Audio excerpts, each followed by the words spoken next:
My family's vineyard was destroyed by a wildfire. As I watched it burn, my parents saved a sculpture. Not me. They called me a liability. So I called the one person who knew the vineyard's true worth. The boy I grew up with, who was now a billionaire.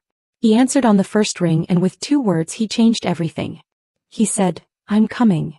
The flames ate everything with a terrifying hunger, turning 100 years of legacy into smoke and ash. I stood there, choking on the air, my face stained with soot and tears. But the heat of the fire was nothing compared to the ice in my heart as I watched my father, Robert, and my mother, Susan, direct the estate workers. They weren't saving family photos or my grandfather's antique winemaking tools. They were saving a 7-foot-tall bronze sculpture called Ascension, a monstrosity they'd bought for $250,000. They wrapped it in fire-retardant blankets while I stood there, literally watching my life burn down. I screamed my father's name, but he just waved a dismissive hand, too busy protecting his investment. It wasn't just a vineyard, it was my home, my memories, my future. And they chose a piece of metal over their own daughter. That night, with nowhere else to go, I drove my old truck to their sterile Dallas mansion. My father opened the door, his face a mask of annoyance. "Jessica, what are you doing here? You can't stay with us." His voice was flat, devoid of any warmth. I stared at him, my mind struggling to process the cruelty. "The vineyard is gone," I whispered, my voice cracking. "Everything is gone. I have nowhere else to go." My mother appeared behind him, her perfectly coiffed hair untouched by the tragedy miles away. "Darling, you have to understand our position," she said, her tone the one she used for difficult staff. "We have a brand to maintain. Having you here looking like that, it sends the wrong message to our investors and social circle. It suggests instability. Brand management.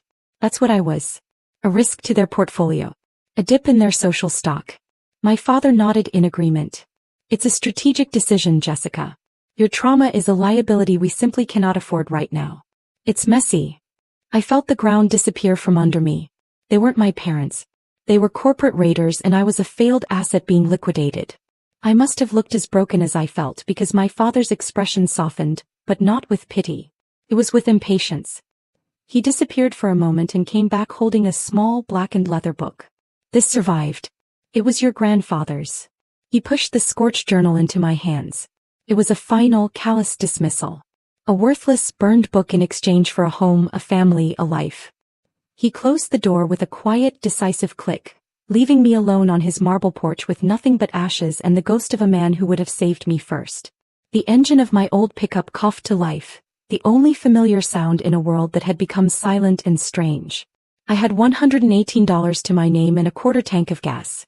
I sat there in the pristine quiet of their gated community, the sheer cruelty of it all crashing down on me. My phone buzzed, a text from my mother. It wasn't an apology. It wasn't an offer of help. It was a link to a list of local homeless shelters.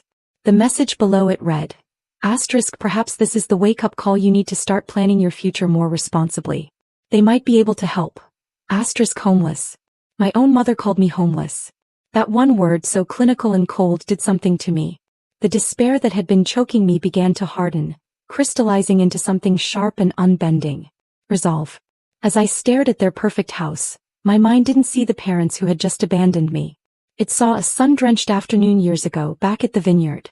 I was 12, and Matthew Cole, the quiet, lanky boy from the struggling farm down the road, was helping my grandfather fix an irrigation line. His hands were always covered in grease, his clothes were second-hand, but his eyes were sharper than anyone I knew. My parents tolerated him because my grandfather insisted, but they saw him as charity. I saw him as my only real friend. That day my grandfather held up a clump of the rich, dark soil. "This is the real legacy, kids," he'd said, his voice thick with passion. "Not the money, not the big house. This dirt. It has a secret, a fire deep inside it that gives our grapes their soul." Matthew had nodded, his gaze serious.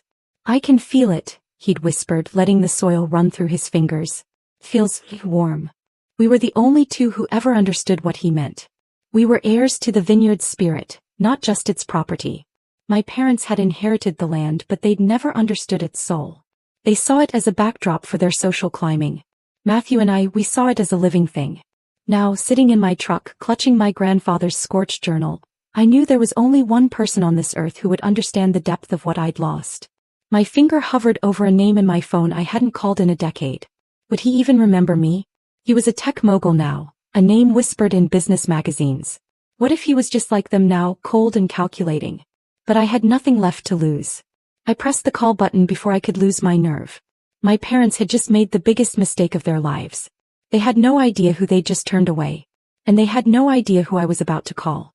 The phone rang twice, each ring echoing the frantic beat of my heart. I was about to hang up, convinced this was a stupid, desperate mistake when a voice answered. Hello. It was deeper, more confident, but the warmth underneath was unmistakable. It was still him.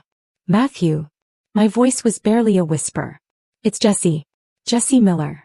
There was a split second of silence and then the change in his voice was electric. Jesse? Oh my God. Are you okay? Where are you? He remembered.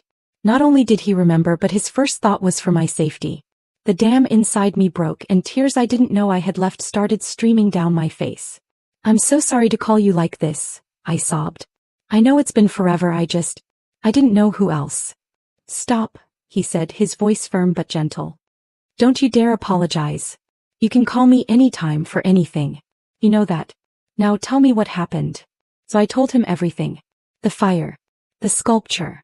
My parents' brutal words about brand management and liabilities. The text message with a link to homeless shelters. The words poured out of me, a torrent of grief and betrayal.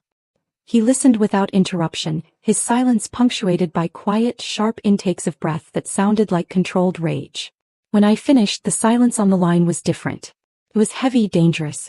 Jesse, he said finally, his voice low and tight with fury. Stay where you are. Don't move. Are you in your truck? I confirmed I was, still parked down the street from my parents' house. Good. There's a Four Seasons hotel about 15 minutes from you. I'm booking you the presidential suite right now. It'll be under your name. Go there, order whatever you want from room service and get some sleep. I'm on my way. My mind struggled to keep up. On your way. Matthew, you're in California. That's across the country. My jet will be in the air in 30 minutes, he said, his tone leaving no room for argument. I'll be there by morning. We'll sort this out together. The next morning he arrived and he wasn't alone. With him was a woman with sharp eyes and an even sharper suit who he introduced as Rachel Vance, his chief of staff. He hugged me, a long, protective embrace that made me feel safe for the first time in days. Then his expression hardened. First, we go back to the vineyard, he said. We drove in a black SUV that appeared out of nowhere. Standing before the blackened fields and the skeletal remains of my home, the grief hit me all over again. I thought he would see the same thing I did. A total, heartbreaking loss. But Matthew stared out at the devastation with a strange light in his eyes. They have no idea what they threw away, he said, more to himself than to me. This isn't a ruin, Jesse. This is a foundation.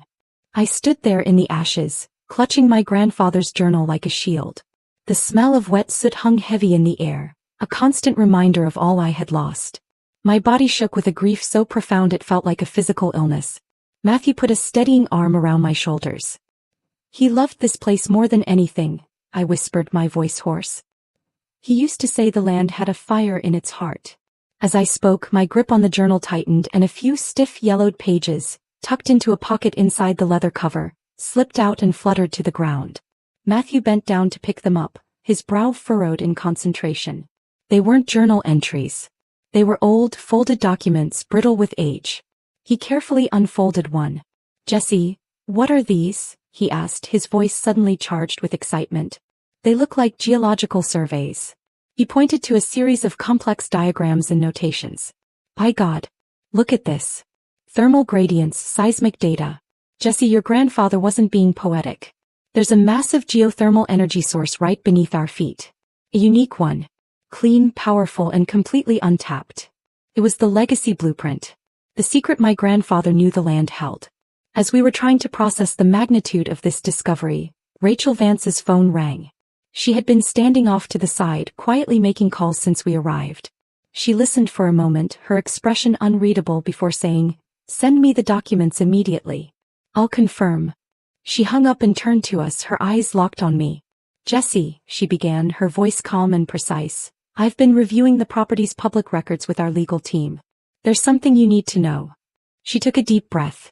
10 years ago, your parents were facing a significant estate tax assessment. To mitigate it, their lawyers advised them to transfer any underperforming or worthless assets into a child's name to reduce the overall value of their estate. My heart started pounding. "What are you saying?" Matthew asked, already understanding where this was going. Rachel's gaze didn't waver.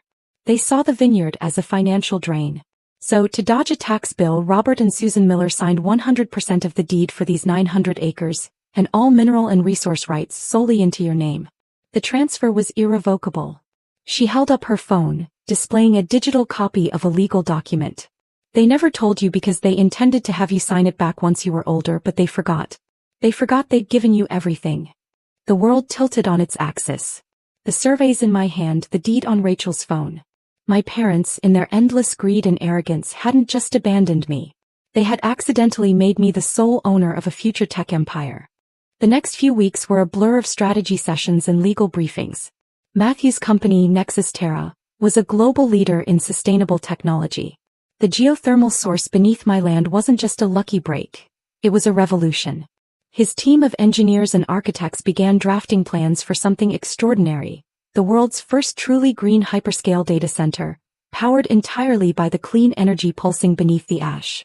The project would be massive, creating thousands of jobs and generating billions in revenue. And the first thing we earmarked the profits for? To build a new state-of-the-art vineyard and winery on the ridge overlooking the facility, a tribute to my grandfather that would honor his legacy in a way my parents never could. We kept the initial geological surveys quiet, letting a different story leak out to the local community. Word began to spread that the Miller property was suddenly a hotbed of activity. Drills were brought in, surveyors swarmed the land.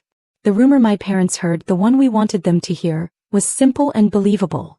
Jesse struck oil. It took less than a week for their greed to take the bait. A letter arrived from their high-powered law firm, announcing their intent to sue me. They claimed I, their naive and impressionable daughter, had somehow manipulated them into signing over the property years ago. They accused me of fraud, of elder abuse, of taking advantage of their generous nature. It was so absurd it would have been laughable if it wasn't so venomous. Their lawyer demanded an emergency mediation meeting, confident they could intimidate me into handing over my newfound oil money. They walked into that polished boardroom in their lawyer's downtown office like conquering heroes. My father gave me a look of condescending pity, while my mother appraised my simple dress with a smirk. They had no idea they weren't walking into a negotiation. They were walking into a perfectly laid trap, one their own greed had built. They saw me sitting there alone with Matthew and Rachel and assumed I'd brought a friend for moral support. They had no concept of the power arrayed against them. They believed they were about to crush their broken, homeless daughter. They had no idea they were about to be professionally and systematically annihilated. They were so busy planning how to spend my money they never once stopped to consider that I might now have a power they couldn't possibly comprehend. They were about to learn that some legacies aren't written in bank statements, but in loyalty, and that the worthless daughter they threw away was now the one who held all the cards. The air in the conference room was thick with arrogance. My parents' lawyer, a man with a booming voice and an expensive suit, launched into his opening statement. He painted a picture of me as a cunning, manipulative freeloader who had taken advantage of her loving, trusting parents. He spoke of their generosity, their pain at my betrayal, and their rightful claim to the significant fossil fuel deposits I had stolen from them. My father nodded gravely, a picture of paternal sorrow. My mother dabbed at a dry eye with a silk handkerchief. It was a masterful performance. When he finished, the room was silent. He looked at me, expecting me to crumble. I just nodded to Rachel. Rachel Vance stood up, calm and composed. She didn't raise her voice. She didn't need to. "Thank you for that creative piece of fiction," she said, her voice cutting through the tension like glass. "Now let's discuss reality." She clicked a button on a remote and the large screen behind her flickered to life. It wasn't a diagram of oil deposits. It was a stunning architectural rendering of a massive, futuristic campus. "This," Rachel announced, "is the Miller Legacy Project. It is a $4 billion green data center and sustainable winery, fully funded by Nexus Terra, and powered by a unique geothermal source located on the property." My parents' faces went slack with confusion. "What is this?" my father stammered. Rachel advanced the slide. A corporate hierarchy chart appeared on the screen. At the very top, under the title of Founder and Chief Executive Officer, was my name, Jessica Miller. "As the sole legal owner of the land and all its resource rights," Rachel continued, her voice even and devastating, My client, Miss Miller, has entered into a partnership with Nexus Terra to develop her property. She clicked the remote again. A high-resolution scan of a legal document filled the screen. My father's confident signature was visible at the bottom. And this, she said, is the irrevocable deed of transfer, drafted by your own legal team 10 years ago, gifting the property to your daughter to avoid a tax liability. A document you, Mr. Miller, signed yourself. Checkmate. The color drained from my father's face. My mother looked like she was going to be sick. Their lawyer was speechless, staring at the screen as if it were an execution order. The truth had landed not with a shout, but with the cold, quiet finality of a gavel strike. Months later, I stood on a hill overlooking the construction site. The rhythmic sounds of progress had replaced the silence of ash. Below me, the foundations of the data center were being laid, and on the ridge where I stood, the first vines of the new vineyard were taking root. My grandfather's scorched journal sat on the passenger seat of my truck, its pages filled with his dreams for this land. The fire hadn't destroyed his legacy.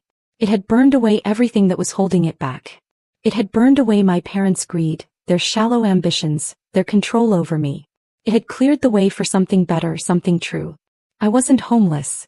I had finally truly come home.